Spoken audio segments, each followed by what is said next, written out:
Well, hey there, sweet peas. Welcome back to Friendless. I'm your host, James Avramenko, and this week I have special returning guest Keira Daniels back on the show. We talk about quality over quantity when it comes to friend hangouts, how to ask for and how to give help to friends in need, and just what it takes to keep friends long into our old age. All that and so much more. Keira is one of my favorite people in the world. She's one of my favorite guests on the show. This interview was an absolute blast. You're going to love it. So lean back, get comfy, set your volume at a reasonable level, and enjoy my interview with the one and only Keira Daniels here on Friendless. Keira Daniels. Keira. Really helps if you roll the R. You've been on the show a couple times, and every time you come on, just before we hit recording, I always worry, am I saying your name right? Oh, I love you. Okay, as the recipient of a terrible name, which many people with odd names know, it's key as in key in a door, air as in the air you breathe, as in the sound you make when you understand how to say my name. Ah, Keira. Okay. Okay, there we go. We got it. Unfortunately, I never hear it when anyone mispronounces it because it's mispronounced all the time. So fair. Yeah. I just realized, I figured we should probably get that in the can early now that we've known each other for almost 20 years. I know. It's disgusting. It's finally time for me to ask. So how do you say your name? I'm almost certain that's why most people growing up called me Kiki. Just avoid it. Yeah. Just, it's why I always know so many buddies. Yeah. Hey, buddy. So many pals, right? Let's dive right into this. Keira, what is something that has given you joy this week? Oh, that's beautiful.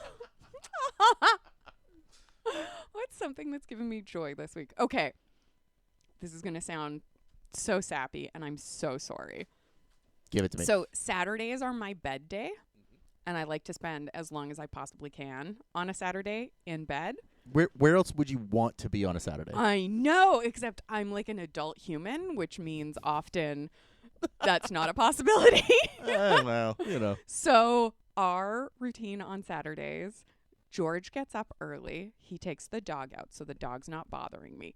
The dog comes back to snuggle me because dog also loves bed days. George then goes and makes me coffee and brings me coffee in bed. Then, when I get hungry or peckish, he brings me snacks in bed. We do laundry on Sundays just so that people aren't worried about me eating crackers in bed. So that just makes me so delighted. And then normally he'll come back into bed and we'll have a little nap around 2 p.m. And those just light me up. I love Saturday bed days. That is incredible. I feel like everybody needs to take a serious reoccurring bed day. Right? I feel inspired by that. I'm not gonna lie. It's I don't take mindful bed days. Yeah. Right? Like I end up just in bed that day. Yeah. Yeah. As one does. Right? Yeah. My body just wouldn't let me get out of bed.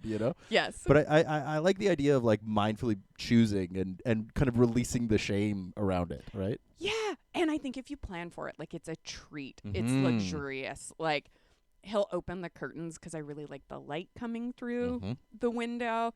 And then we have an all linen bed set up. Oh my so God. I just feel like I'm like Diane Keaton,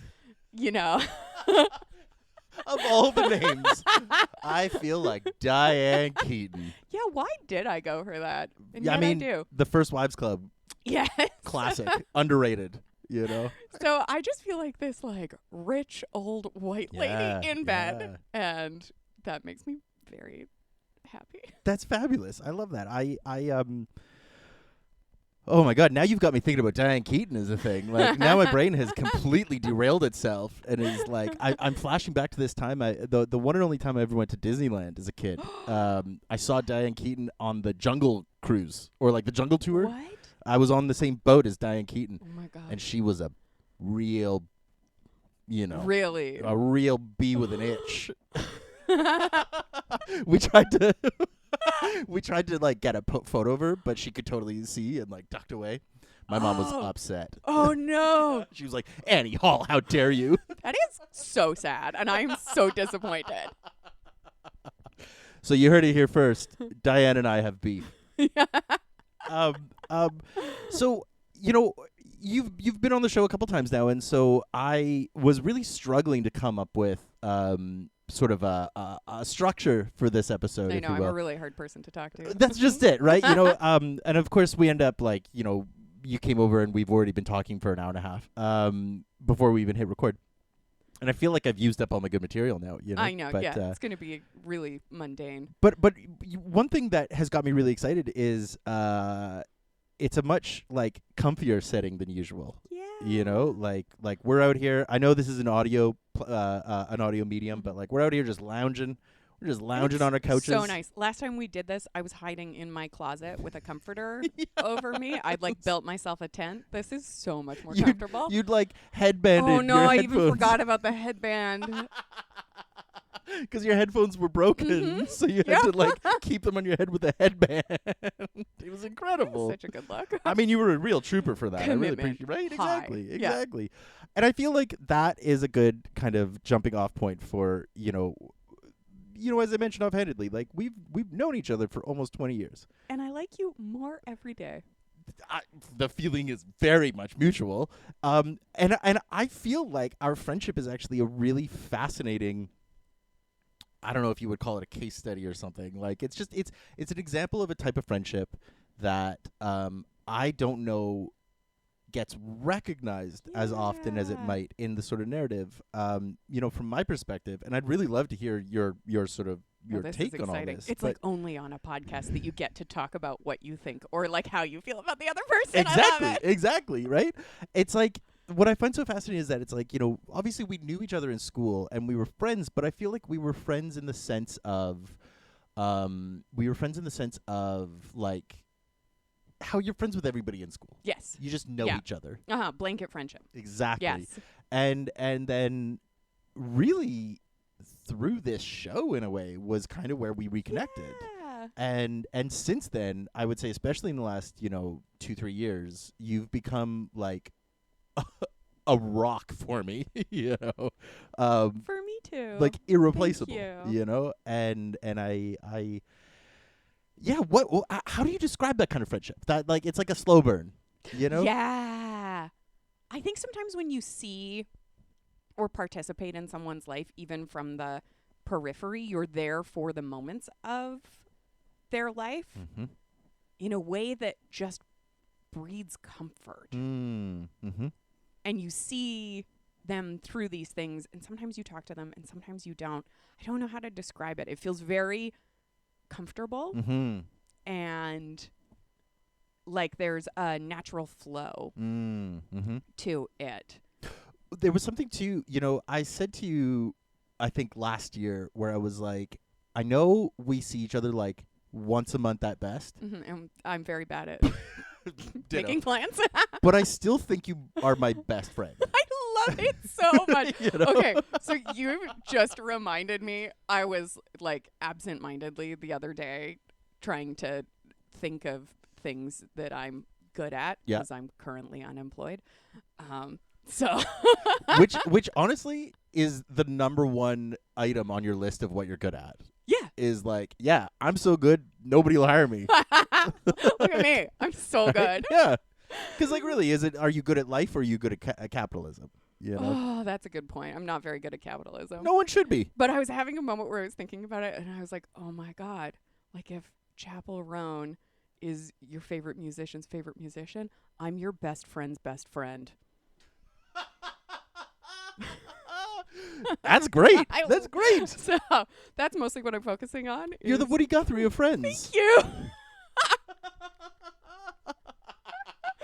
But no, that means so much to me because I think like you have such a special place in my life because we've been through some parallel experiences and it's so special to have either good things happen in your life or bad things happen in your life and just have a name that brings you comfort or you can reach out to. And I know I said this to you the other day, but you keep improving or bettering our relationship because you keep showing me what I am allowed to do or what I can ask for. And I really need that. So it's beautiful to have a friendship where somebody sets a precedent or sets an example for you and you can just follow the structure that they've laid out.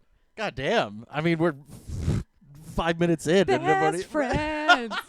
But it is in previous kind of, especially sort of seasons of the show, I've often gone back and forth with this idea of like quality over quantity, and I think a lot of times people get caught up in this narrative of like, if I'm not seeing you all the time, we're not friends. You know, like I have to be seeing you at least every week. We have to be doing stuff. We have to be this. We have to be that. Yeah. But it ends up, in my experience, making for kind of a repetitive connection, or maybe a monotonous. I don't know. Maybe it's my ADHD. I don't know. Maybe I'm looking for novelty here. But it's like, I find that with like someone like you, who we might not touch base consistently, but when we do, it's always like, A, we're right back at it, but B, it's like there's a depth to the connection that doesn't come around very often. You know, and I don't know. I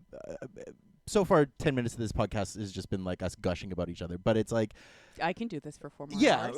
Fully. I mean, buckle up, listeners, because this is probably all it's going to be. But like, it really, I think that idea is what I am chasing in all my connections, which is that like I'm not somebody who can be consistent. Yeah. And I need people in my life who recognize that and don't see that as some kind of failing on either part, you know, because that doesn't make you a bad friend. That doesn't make me a bad friend. It's just how my brain operates. Oh my gosh. That makes so much sense. Is that why our friendship works? I think so. I think so, And I guess maybe I'm trying to PSA like, sometimes it's not that your friends are mad at you. It's that they're, neurodivergent and forgot that you exist. Yeah. Also, I have this chronic thing where I do also think about people really regularly. Like one of my big fears is a weird word to use for it, but one of my big fears is that people will realize how obsessed I am with them. Mm-hmm. 'Cause the people I love a lot. Mm-hmm. And I do think about them so regularly. Yep. Somehow it doesn't translate to contacting those people. Yes. Weirdly, it's like an hour and a half long walk where I'm just like, Ming's incredible. Yes. I would die for Ming. Ming could have a kidney. Did I text Ming? No. Did I phone Ming? Of course not. No. But it's an interesting thing to have that. For me, it feels like continuity because I do think about these people all of the time.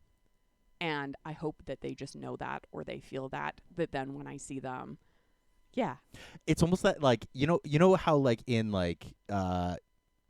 people pleasing tendencies, the shadow side of that is this expectation to read minds, right? Yeah. And then a resentment comes out of, well, I didn't communicate with you, but you should know better, right? Yeah. And it almost feels like what you're talking about is like the light side version of that. It's like you didn't read my mind, but I still love you.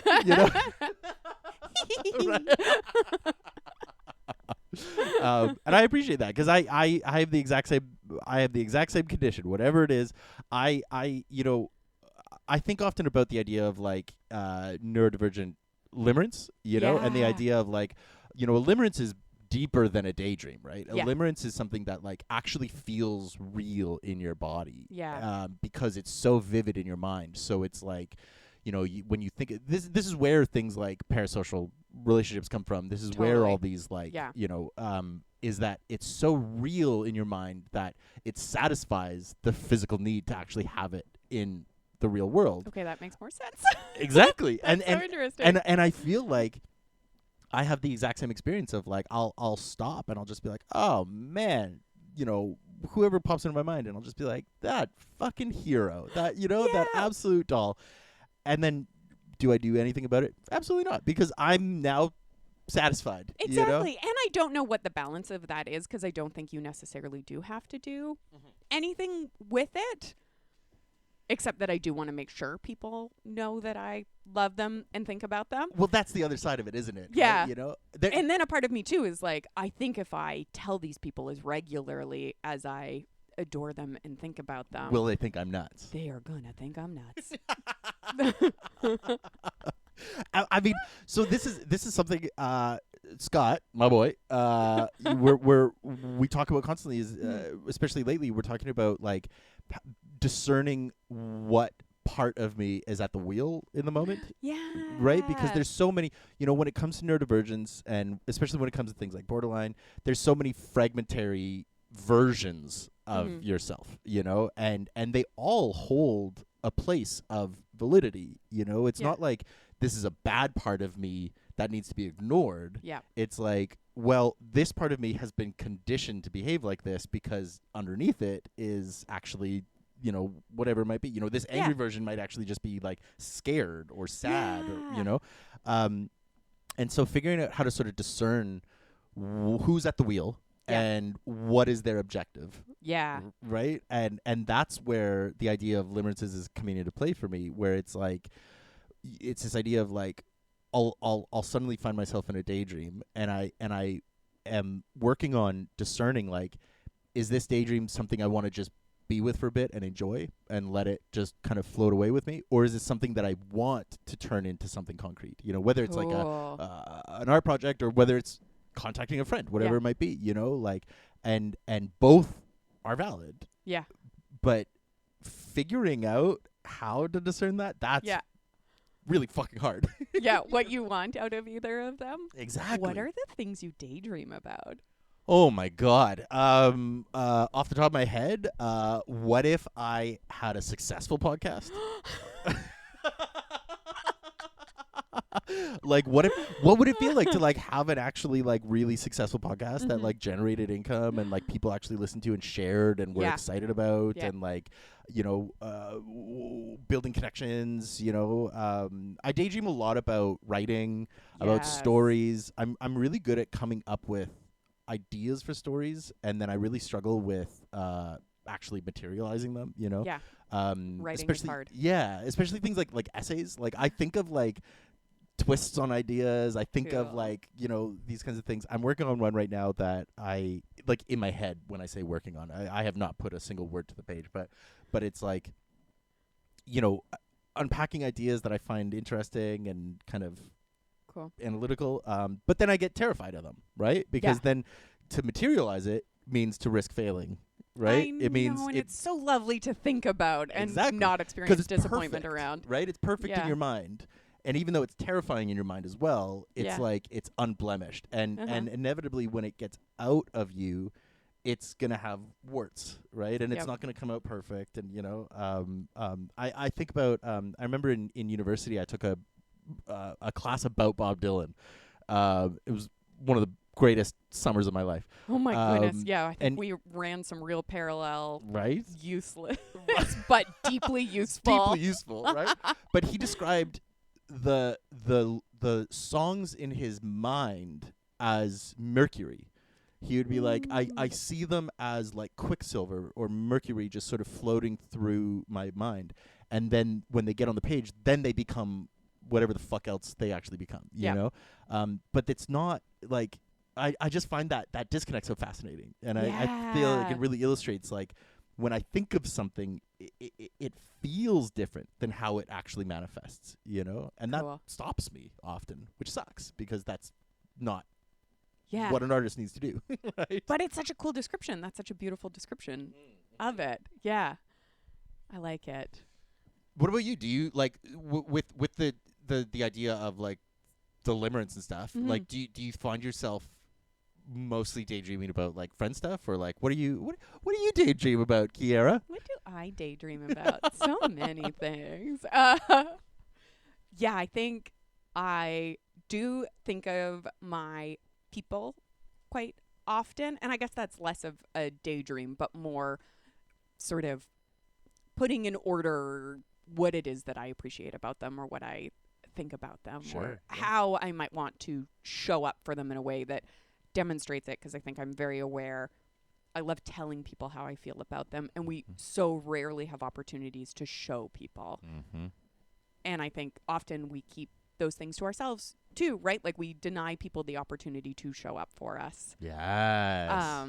So trying to find ways that I can shove my way in there like a parasite. Well, it's like it's almost it's an art in a way. Yeah. Like being a friend or just connecting to people, like it's an art form. Yeah. Right? And it's like, you said to me just now, and you said it the other day when we were talking about like how you feel like I show you how you could show up. Yeah. And I think that is kind of sending me in the thought of like I've been talking recently about this idea of like you need to be the friend you want. Yeah. You need to and it's also like this idea of the way we sort of it's spiderwebbing my brain, so I'm Yes. kind of losing my words a little bit with it. But it's like sometimes we don't know what we need from other people. So if we practice it on others, Yeah. we almost will see how they react, and Yeah, we can yeah. almost like gauge like, is that something I'd want reciprocated? Yes.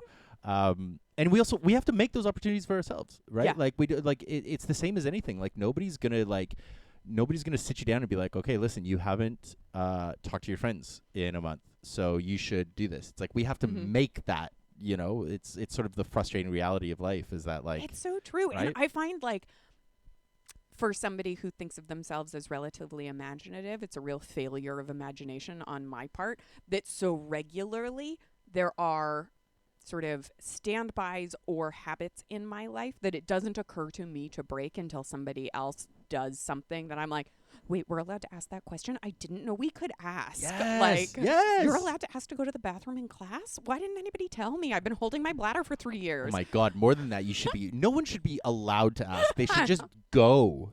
Like, you just go pee. Go pee at your desk. Who cares? Society's make-believe. Pee at your desk. You've heard how loudly I pee. I don't think I should be doing that. Really spice up science class, Be like, hey, teacher, get a load of this. But I think I love that idea that we also get to do these things. And I think Mhm. this is like more of a particular to me thing in that I'm just not much of a rule breaker. So I'll really follow a structure. Yeah. But I think seeing that in other people, seeing what they're doing or how they show up is such a beautiful gift to be like, oh, I would also like to receive that. Yeah. Yeah. Well, and the practice. I think witnessing people practicing, it's something that I have wanted to see more of. I link so much to writing and to art in my mind, but it's this idea of like, for the longest time, I always thought that the reason a work of fiction, let's say, the reason a book is so powerful is because you just get the finished product, right? You just see the final edited, perfect, pristine, whatever. And you don't realize how many drafts that took, how many edits that took, how many hours and days and sometimes Unless years. it's whoever is editing the Game of Thrones series, in which case there need to be more.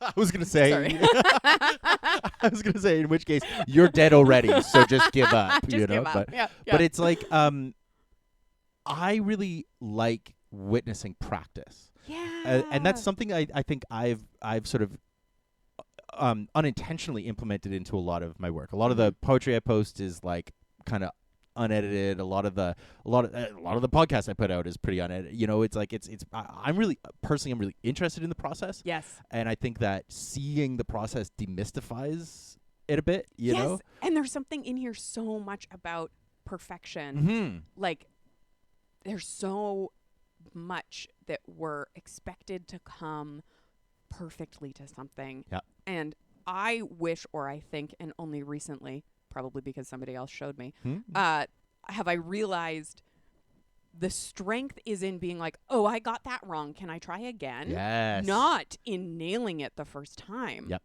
like, and it looks so much better than just trying to be perfect Yes. all of the time. Well, and the reason something, the reason something looks easy is because that person practiced it. Yes. Right? I think about, fucking, he's a shithead, but but like Pablo Picasso always said, it took him 50 years to learn how to draw like a child or whatever. Right? And so it's like, when you look at these great artists, like the reason it looks effortless is because they put so much effort into it. Yeah. And I think it's really important to witness that effort. Yes. And Totally. and I think it's really helpful for us to witness that effort, to like Yeah. to see, oh, they didn't get it this time and they tried it anyway. And that, and that we have an expectation in adulthood that we should have mastered all of these things by now. And I keep trying to, and I said this to a friend yesterday, like, you just prioritized other things because they were on fire. Yes. You were triaging. So now you get to tackle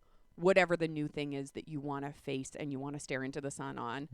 But that's not embarrassing that you're doing that in your 30s. It just means you had other things you were triaging. It's just the time you got to it. Yeah. Well, and this leads me into this other thought I had of something we were talking about earlier before we were recording that I wanted to bring up, is this idea of like, the goal, even with practice, and the goal of development is not perfection. Yeah. It's not to be pristine and sleek and utterly curveless or whatever the fuck, aerodynamic. It's like the lumps are what make things pretty. The lumps are what make things pretty. Right?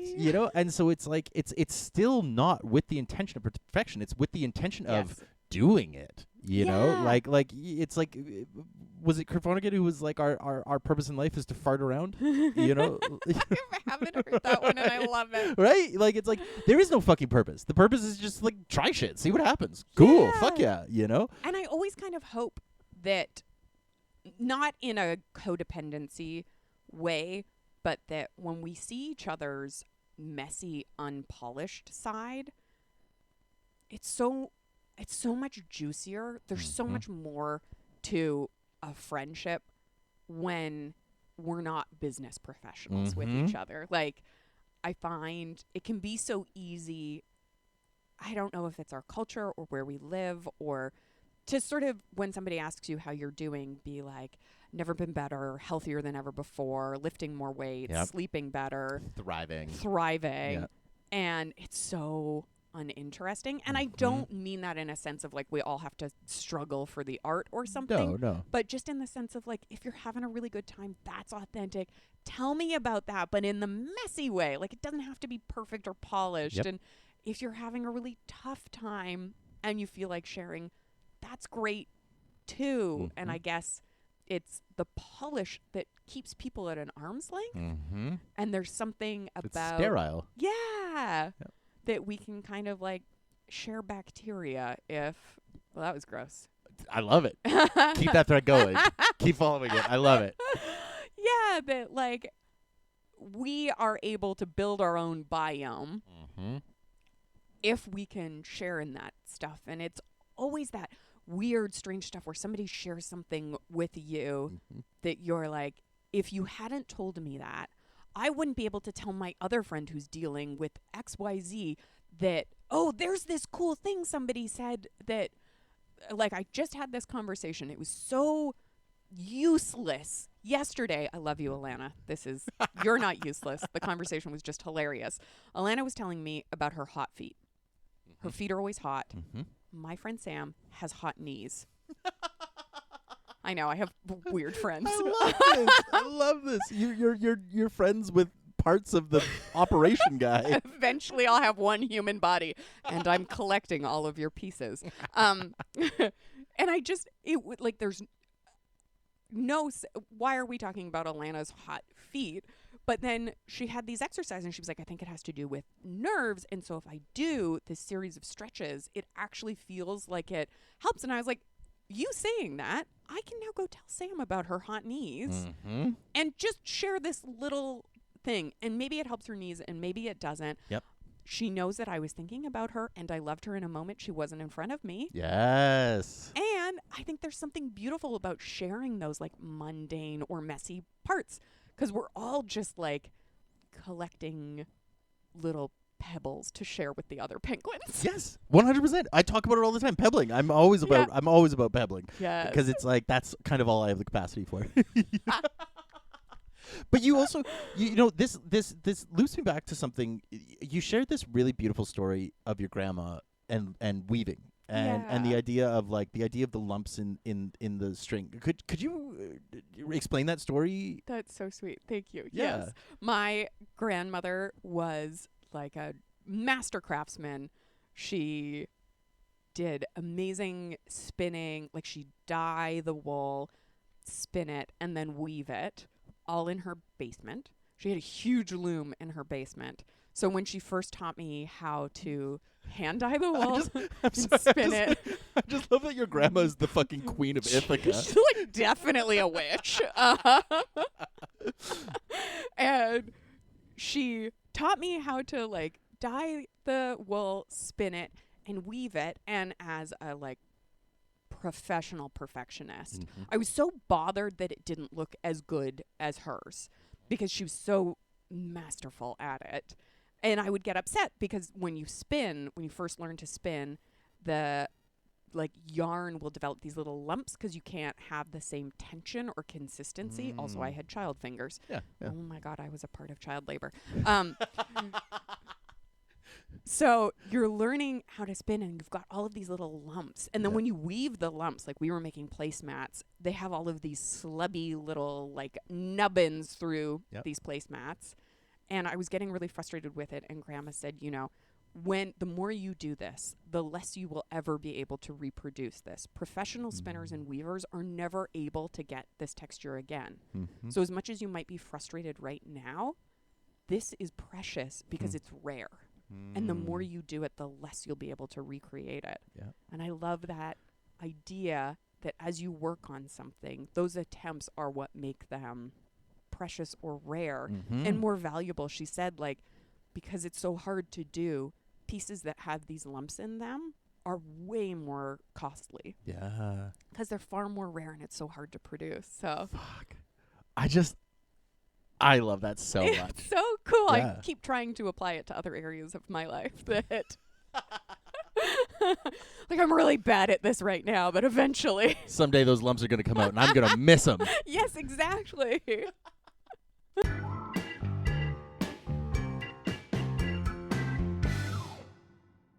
Okay, I have a question for you. Okay. And this is one that I've been asking a lot of friends because it turns out I just like to crowdsource material. I don't know. Perfect. Yeah. How else do we learn? Literally. But I'm really curious for your thoughts on this. So I've been wondering, or I've been asking friends, what is the impact on them or the effect on them when someone comes to them struggling or with a problem or asking for help? Because I've heard a couple of different things and people have really diverse answers on this one. And I'm just trying to figure out how weird I am. It's totally selfishly motivated. So I'm really curious about yours because we've actually had a walk where we touched on this a little tiny bit. When someone comes to you with something, like I have one friend who, it's so beautiful. She just takes it on. Yeah. She really takes it on. And you can ruin her day. You can ruin her week. Yep. Yep. And subsequently, I think it means she also really keeps her problems to herself because she's aware that it can have this... The reciprocity almost. Yeah. Yep. Because she doesn't want to ruin my day. She doesn't want to ruin my week. And obviously, we all have these different experiences. My experience, and I'm not a sociopath. We know this. Don't worry. Do we, though? We do. We do. Yeah.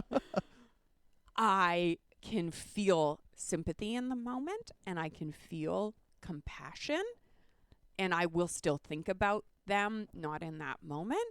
Nobody can ruin my day but me. That's great. And I'm very good at ruining my own days. Yes. But I guess when she'll share a problem with me or an issue, like, that'll break my heart in that moment.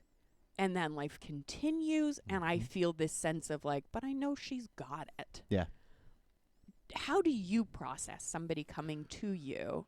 Like, what side of the fence or field are Yeah. you in this? That's such a great question. It takes my mind into a few different directions, like kind of immediately sort of, computing and thinking to moments where that's happened with me. And I think when my initial feeling when somebody comes to me with a problem is an almost, in a weird way, it's a compliment.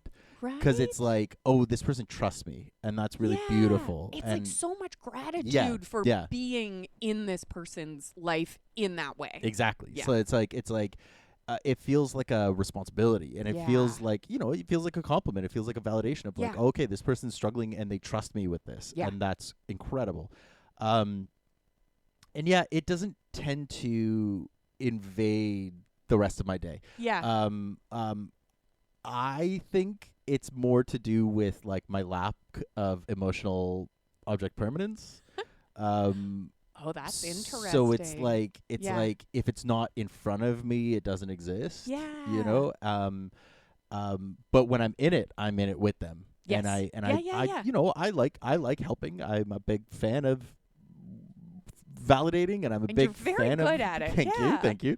I like validating. I like problem solving. I like being part of the solution.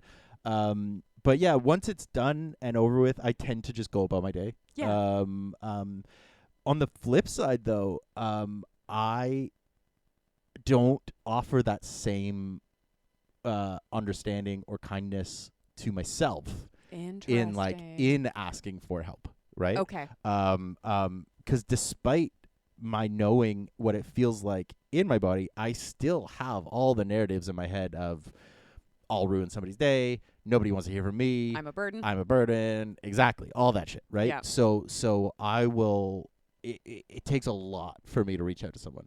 Yeah.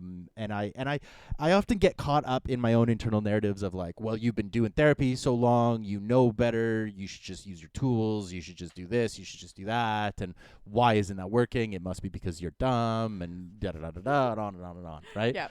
We're so nice to ourselves. Oh my God, I literally am so nice to my stupid fucking self. Just be happy, you fucking idiot, How about you try harder? Where'd all that money on therapy go, Yeah, so I definitely don't, it's not a two-way street in that regard, Yeah, I mean, this is probably too big a question, but what would bridge that gap for yourself? Is it just a matter of practice and having it received by other people as not being a burden, or? Yeah, I think it's I mean in theory, yes, right? In theory, it's trying it and having it go well, and then trying it to have go well, and having it keep going well. Or if it goes poorly, have it not like blow everything up, because it's like, in recent times, there's been ruptures with friends that have just then ended that friendship. Yeah. And these were people who I would go to or who would come to me, and then there were these ruptures, and now they're just gone, right? Yeah. And so that then cascades into me not trying again with others, So I think it's a matter of like being brave. And at the same time too, it's like, that's the pragmatic answer. The answer my brain wants to give. What is the messy child inside your brain saying? Exactly. Because my brain is telling me, oh, you just need a new brain. Oh, like you just need to be dead, because why even try? Like, you've already would solve all of this. Exactly. Oh God, the dream. Just fucking spike me up, doc. I'll hold my eyelids open for you. I'll help. Help. Just give me the pick. I'll do it myself. Who cares if I slip? Can I ask you another question? Of course you can. Okay, so what is your process when you have something that's bothering you, or you have a big event in your life, or anxiety about something, because I always think this is interesting too. We all have our own ways of dealing with things. And I think similar to the unscientific love languages, sometimes what we offer isn't necessarily what we like receiving. That's right. Yeah. And I'm so curious too, because I think people have these different processes that they go through. And I so desperately want to be there for my friends. Like, I think it is, I take that responsibility really seriously, that if someone was like, if I call you at 3 a.m., I'm like, I'm in a cab. Yeah. Big time. Regardless. Yeah. And then for myself, when I'm really struggling, I like a fair amount of space. Yeah, I'm very similar. I don't receive love the same way I give it.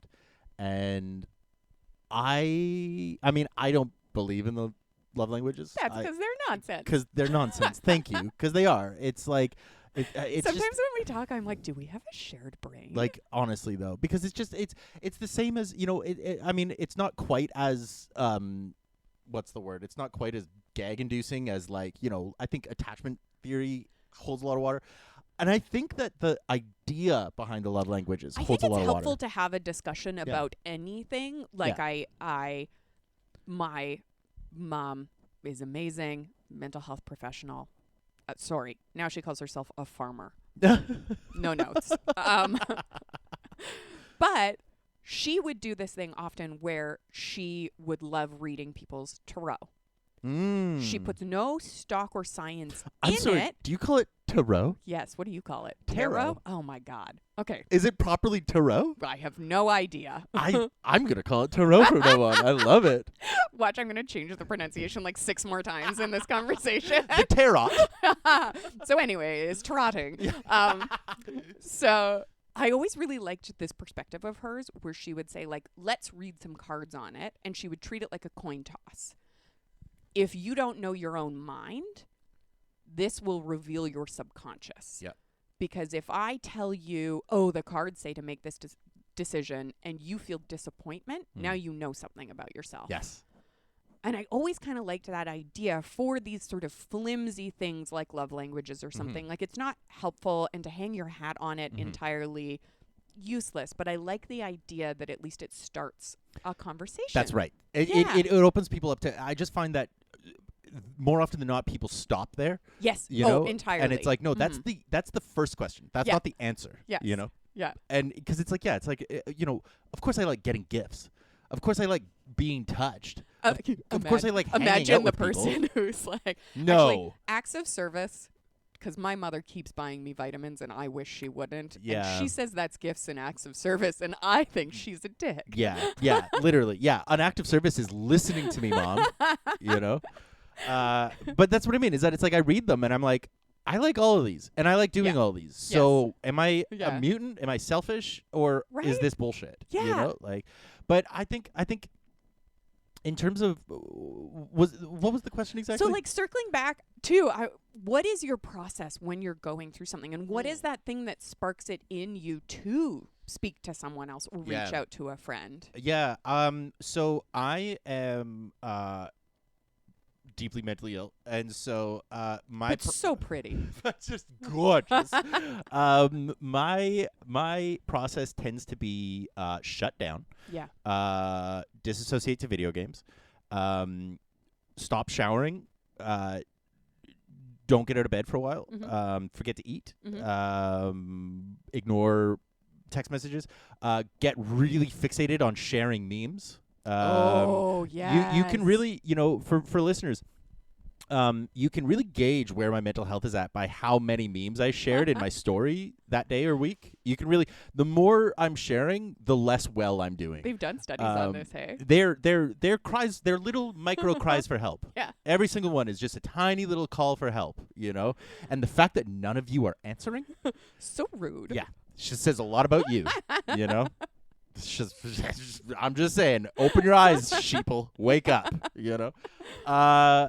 My healthier version of that, though, my therapized version of that, is, you know, actually, like, at the time of recording, this week I've been on the wait list for like 6 months. I'm finally starting a DBT group therapy, and I'm so fucking excited about it. Congratulations. So my answer might be very different in the coming months. Yes. But But right now, what I do is I journal to get it kind of out of my brain first, and I get it sort of clear. And then I'll text someone who I feel safe with, and I like to ask. I always like to ask before. Yeah, you're really good about that. Thank you. Because I've had people who are just like, it's out of the blue, it's 2 p.m. I mean, Jesus Christ, that's how I got fucking divorced. It was 2 in the afternoon on Thursday. Yeah. And she was like, hey, could we FaceTime real quick? Can I was tell like, you some devastating yeah, news that will literally, change your entire life? She was like, hey, could we FaceTime real quick? And I was like, sure, I've got a board meeting in a couple minutes, but let's chat. Hop on a FaceTime, and it was like, hey, by the way, I want a divorce. So, not a great setup, you know? But like, I like to ask and say like, hey, this is going on. Yeah. Do you have time to talk about it? And then if they do, awesome. I call, we talk. If they don't, I say absolutely cool. Yeah. No pressure. Like I'll it's not rejection to what you're going through. That's right. It's that's right. checking in and hearing, oh, I don't have time right now, but. And it also it could be I don't have the space to talk about this at all. Yeah. Like it never comes with the expectation of I've reached out to you, so you must be my support. Yeah. It's always with the like, could you be a support? Yeah. You know, it's always, every relationship is a choice. This is what I've learned is that every relationship you don't have to be in a relationship with anyone. I haven't spoken to my mother in years. You don't have to be in connection or relationship with anyone you have ever met. Yep. No matter who society tells you they are to you. You choose to be connected to everyone. Yeah. And so like when I ask for support, it's not with the what's the word? Like it's not with the prerogative that they must support me. Yeah, it's not conditional. Exactly. Yeah. It's like you're somebody who I trust. Could you help? That's so cool. And if they can't, fuck yeah, we'll talk another time. But right now, this is what I'm in. And so I really, truly get that sense from you too when you reach out with that stuff. Like this does seem genuinely. It's so odd or so rare with someone that you're like, oh, I could say no to this person. What is that? Yeah. Well, that's. I'm a woman in her 30s. I can say no to someone. That's insane. Literally, and I mean, I think the reason I put that out is because I have historically been so afraid to say it myself. Yeah. You know, and so like I have been in a lot of really fucking bad situations where I did not think I could say no. Yeah. And I'm I'm living with the consequences of that. Yeah. Right?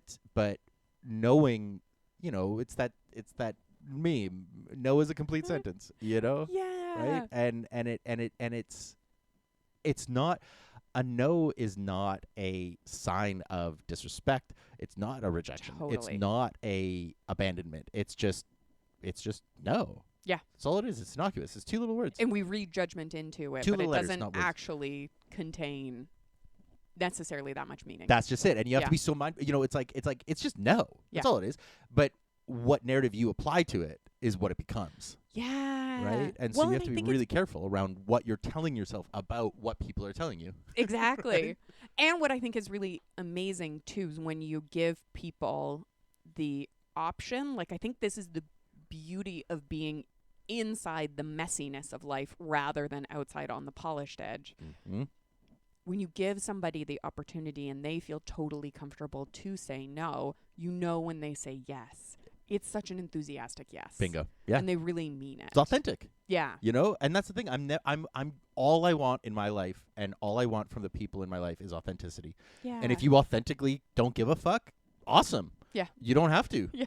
And if you authentically want to show up, that's what I want, because I've had too much inauthenticity in my life. There's just been too much surface. There's been too much saying one thing and doing another. There's been too much of all that shit for me to ever want that again. Yeah.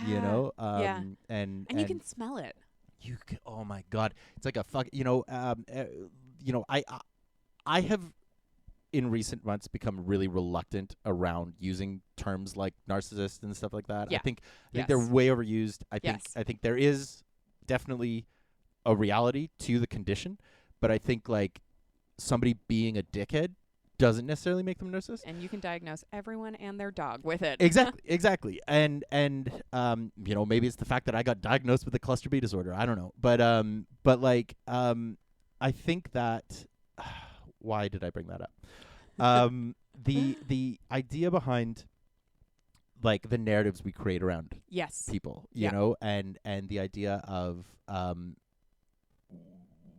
we're hurt and it must be their fault. It couldn't possibly be because I am making, I'm hurting my own feelings, Yeah. right? Yeah. It couldn't possibly be because of the narrative I've invented around, Yeah. And the history of experiences that we have that, I think I've been talking a lot recently about collecting bad data. Mm-hmm. And I want to keep reminding myself that I'm like, yeah, but you're collecting bad data right now because you're looking for a certain outcome and then working in reverse to prove it. That's exactly right. And that's, I teach all about agile thinking, Yeah.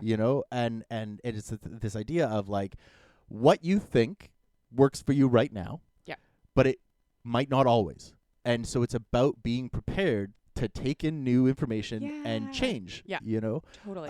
And some people call that flip-flopping, and because, politicians will lie. Yes. But like personally in the real world, I don't think there's such a thing as a flip-flopper. I think there's just, I got new information and I changed my mind. Yeah. Yeah. George likes to hit me over the head with that. Is it a Voltaire quote? When the facts change, I change. What do you do? Exactly. And so it's, and I think that's what we have to be, okay, let me watch that language. We don't have to do anything, but I think that's what I want to do. And that's what I would like to be around is people who are willing to explore when they're wrong. And willing to say, "Oh, I didn't know that," and are willing to shift, and are willing to not dig in because it's so much easier to just dig in, and just say, "Nope, this is what I think. I'm done." And it's like that's so boring. I know. Like and it just feels we only dull. have our own experience. Like I guess that's why I've been so curious about asking friends these questions. I'm so limited with my little world. I want other people's brains involved because Bingo. I will never know enough myself. So it's so interesting to hear from someone else's perspective. And I'm seeing right now when friends raise an issue with me or I've disappointed them or I've done something that hurt their feelings, what a gift that is. I mean, firstly, the level of badassery you have to be to like say stand up for yourself? Anything to one of your friends. Yep. And then secondly, it's like I will not learn if people don't share their perspective with me. Also, oh my God, what you just made me think of is like if you're scared of talking to your friends, you're not friends with them. You're not very good friends with them. That's not your friend. No. If you're scared to talk to them about something that upset you. Yeah. Like that's a sign of a much deeper fucking problem. And that, because I've dragged my family to family therapy. Go team. You brave soul. I just stopped talking to them. I mean, it's always on the table. We were talking because my sibling and I are very close.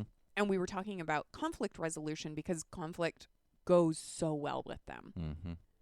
And that it is this sense, like, firstly, how do you notice that a conflict is happening? How do you repair it?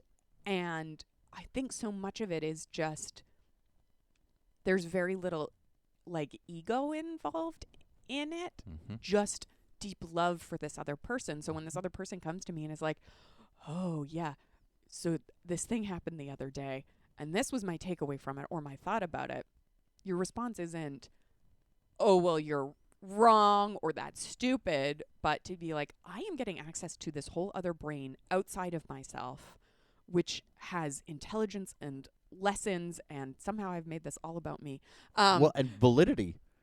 That, like, my first thought is, like, I love this person so much, I just want to hear what happened for them. I don't need to say anything myself. I just want to know what's happened for them. Well, and someone, something that I am working on is this idea of, like, someone coming to you with their experience is not an invalidation of yours. Yeah, totally. You choose to be invalidated. You Yeah. choose to be insulted, And I think that, I think especially from like, a mask perspective, is this, it roots back to that idea from like the gift of fear of like, women are afraid men will kill them. Yeah. Men are afraid that women will embarrass them. Right. Yes. And I think men are conditioned to, to be proven wrong is essentially like emotional death. Yeah. Right. And so it's like, I think this idea of like reassessing and getting new information and changing, that's like admitting you were wrong, which is like, oh no, I can't be provider, I'm not big boy, so I must be dead, so Yeah. the young cub is coming up to get me, and it's like, Yeah. no, we're not in the fucking jungle, you're a fucking accountant, like Yes, like there's no lion. there's no Yeah. lion, there is no lion, you're right. There's this beautiful thing that George is my honey. George, George. if you're nasty. If you nasty. And can pronounce it correctly, unlike me. Good old George. He often says this thing in conflict, be it like in the stuff that's come up around family therapy or in conflict with friends, that he's like, if this is someone that you love and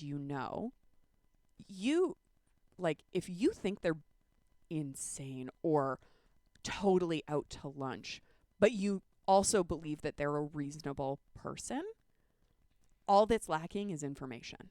So you just have to get that information. Get curious.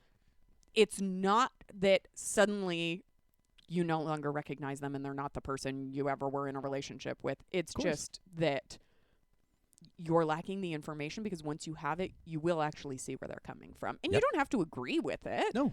But you will understand where they're coming from. And I think that's such a cool, beautiful idea of like, look, if I already love and respect this person, it's not that they are Jekyll and Hyde. It's just that I don't have enough information.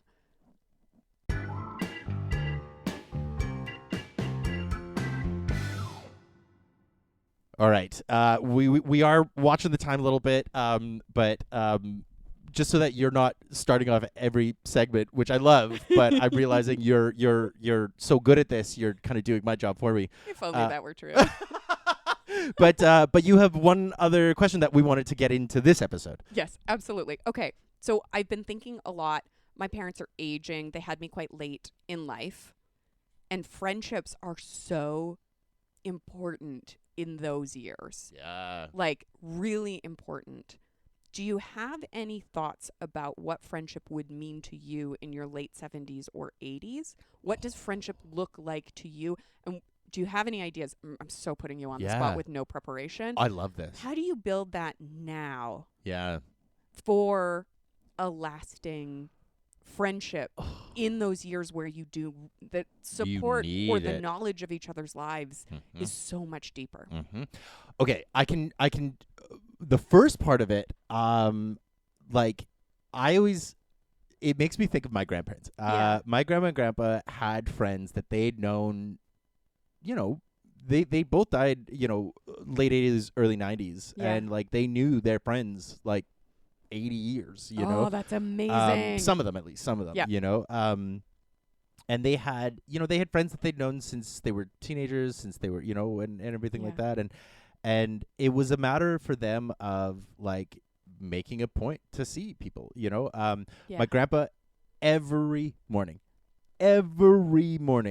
would walk to the McDonald's down the street from him. He lived like 2 blocks away from McDonald's. He'd get a coffee and some kind of breakfast, and he would sit with all the old timers, and they would chat and catch up, talk the news. It was the greatest. Sometimes he would take me, as a kid, and obviously at the time I was bored. It wasn't like, and I knew how magic that was at the time. I was like, no, I was 8 years old. This is terrible. Yeah. Aging looks awful. Yeah, I was like, this is boring as fuck. You're just talking about the news. Yeah. I've finished my Happy Meal. I'd like to go home now, Grandpa. But looking back, I'm like, that's incredible. It's so interesting that you'd say that specific example too, because I just read an article the other day, and this time I actually read it and it wasn't just Instagram.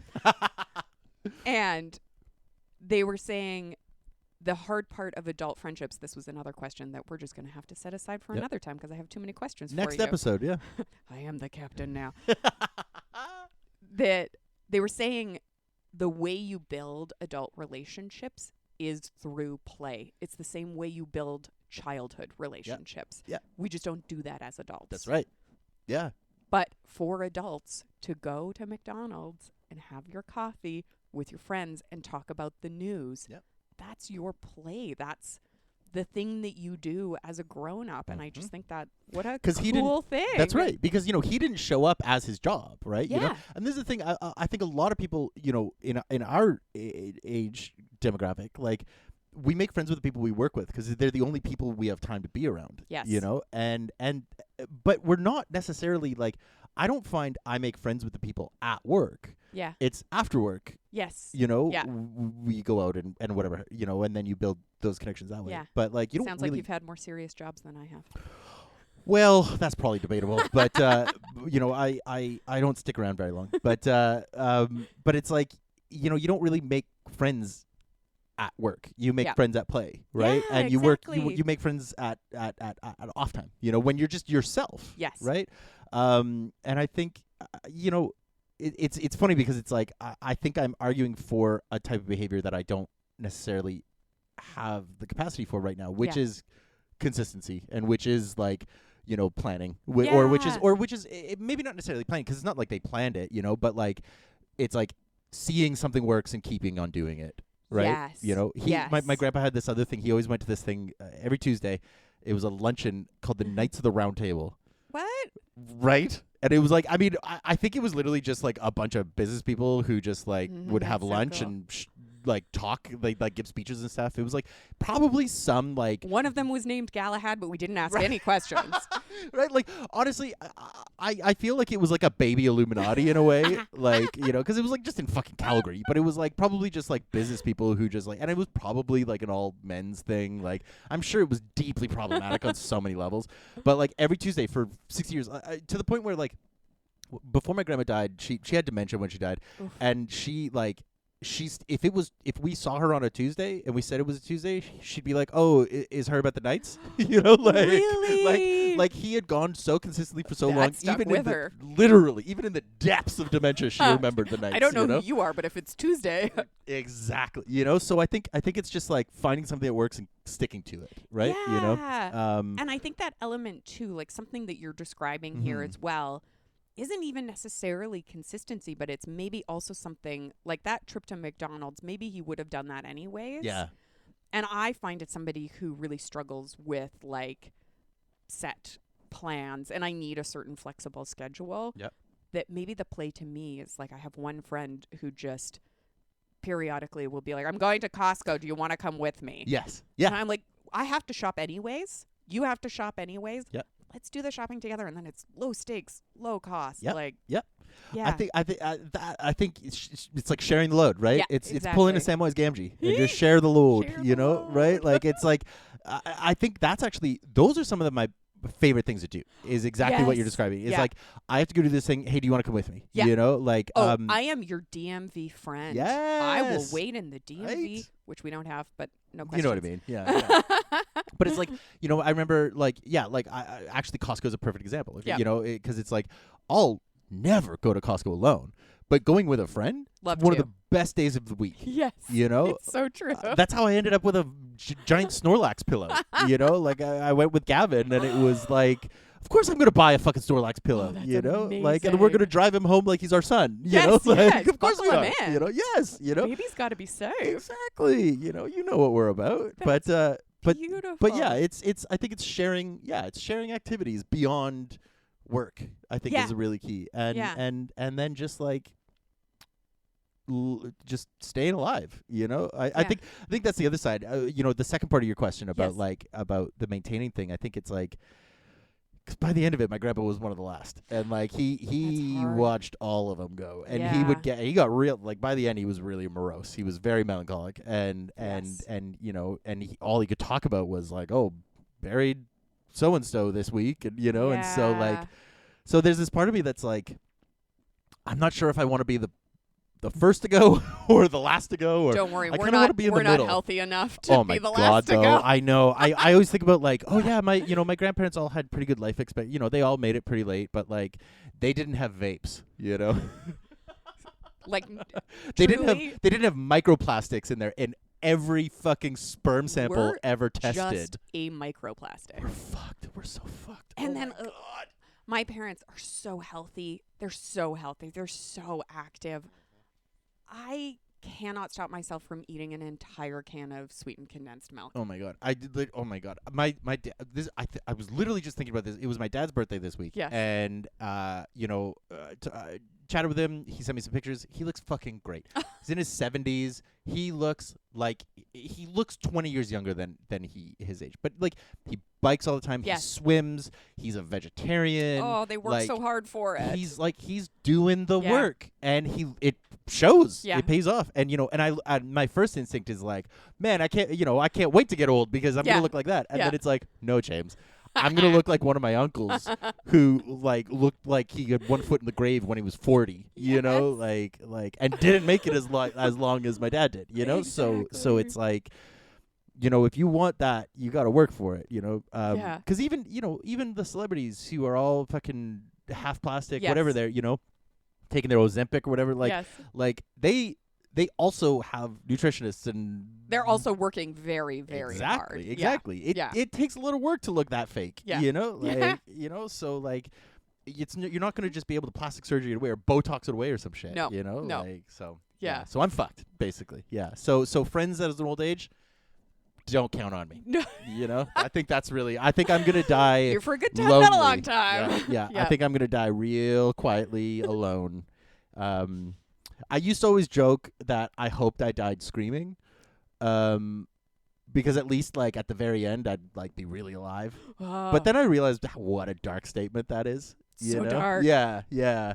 And now I've realized I really just want to die quietly surrounded by cats. Ooh, I like that. Yeah. That's great. Yeah. But I think you've touched on something that is such a challenge of aging. It's like the more you open your heart to people, the more you will be hurt. What a vulnerable thing to go through. Well, it's in old age. I mean, as Scott loves to say, every relationship ends. Yeah. There's no relationship that works out. Yep. Because whether by choice or by death, every relationship ends. So it's not a matter of getting so white knuckled of making it work, because no relationship will work out in the end, because it will always end. So let it go. Yeah. Well, on that cheery note, Keira, you are I struggle to find the words for how much I love you. And just saying, is so mutual. It's like just saying, "Oh, I love you," doesn't feel like enough. No. But it's all I got. And I just want to say thank you for coming on last minute. And what a treat! What a fucking treat! I am really hopeful to get you back on again soon. I would love that. We are gonna. We for listeners, we literally paused the recording halfway through, and we're like, should we just make this a thing? I cried, so that was pretty normal. But so we're in talks. You might be hearing Keira much sooner than expected, but we'll be in talks.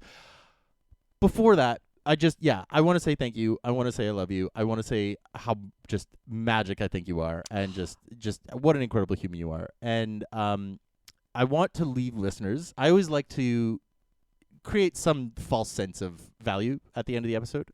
Beautiful. Thank you. So I like to try and leave listeners with an actionable step that they could try out this week if they were so inclined. What is one thing you would recommend listeners do to try and be a better friend this week? Oh, I mean, that's a great question, and one that you even prepped me for. I hate the word "better" though. I'm always like, I want to be like a more engaged friend. Maybe that's a better way of putting it. Yeah. Oh, that's such a good. No, interesting. Wow. I have so many thoughts.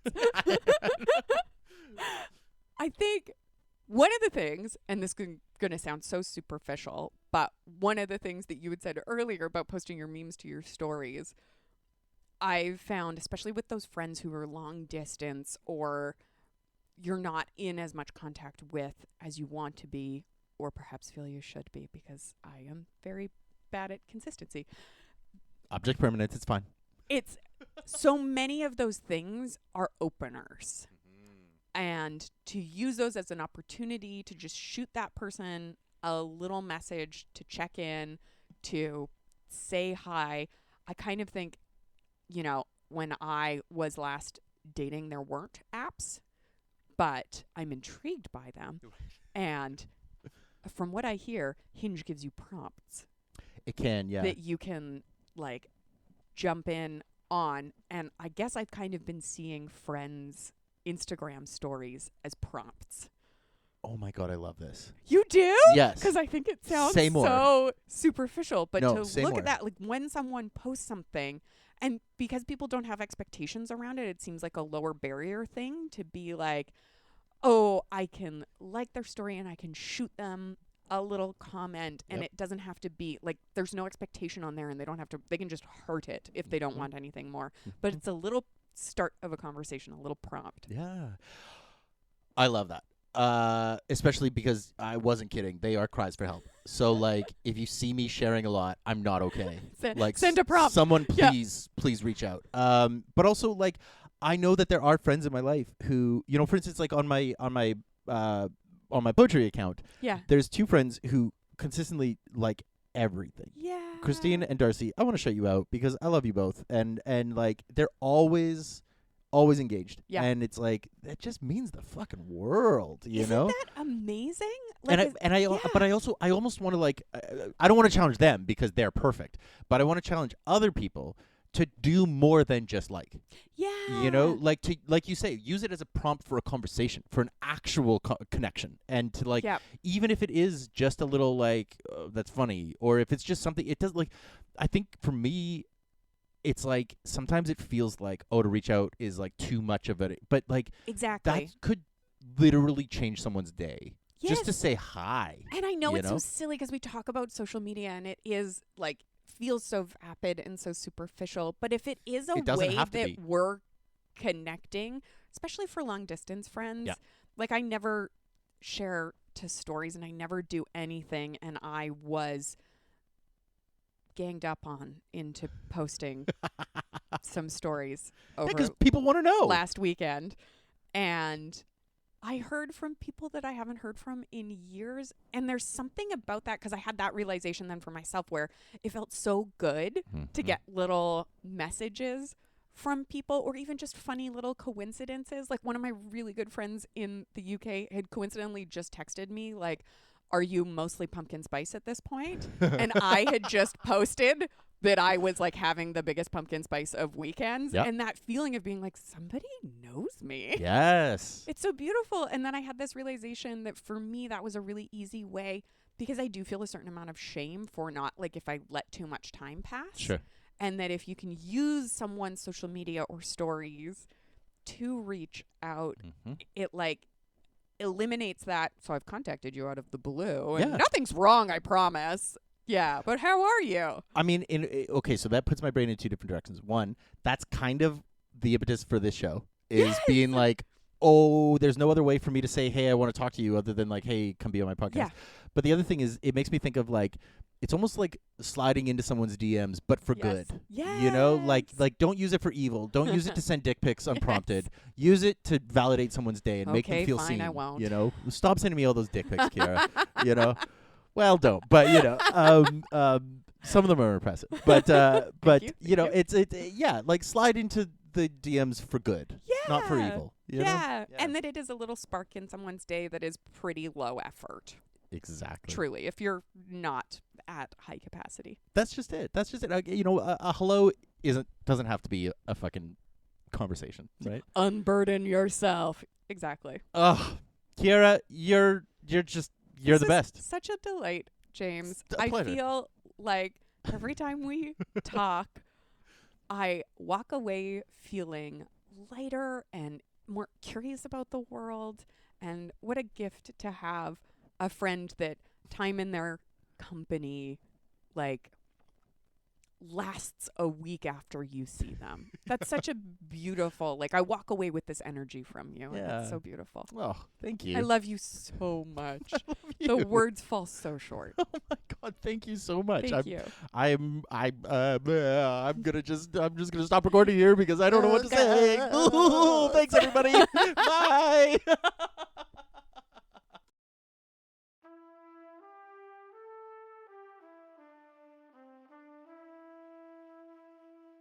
And that's it.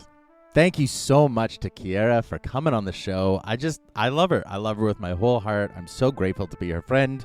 And we literally, after we ended recording, we got talking about all kinds of collaboration stuff we might be doing. So who knows? You might be hearing from Keira much sooner than expected. If you like the show, as always, please be sure to give it a 5-star review anywhere you listened and share the episode. Share the links, share the posts, let people know about the show. I'm trying really hard to create a little bit of a new kind of outreach program, I guess maybe you could call it, just to try and kind of get some new listeners, get some new exposure on the show, and every little bit helps. So if you want to help the show grow, share the posts, share the episodes, let people know what Friendless is all about, and bring them in. Let them come on in, fellas. The water's fine.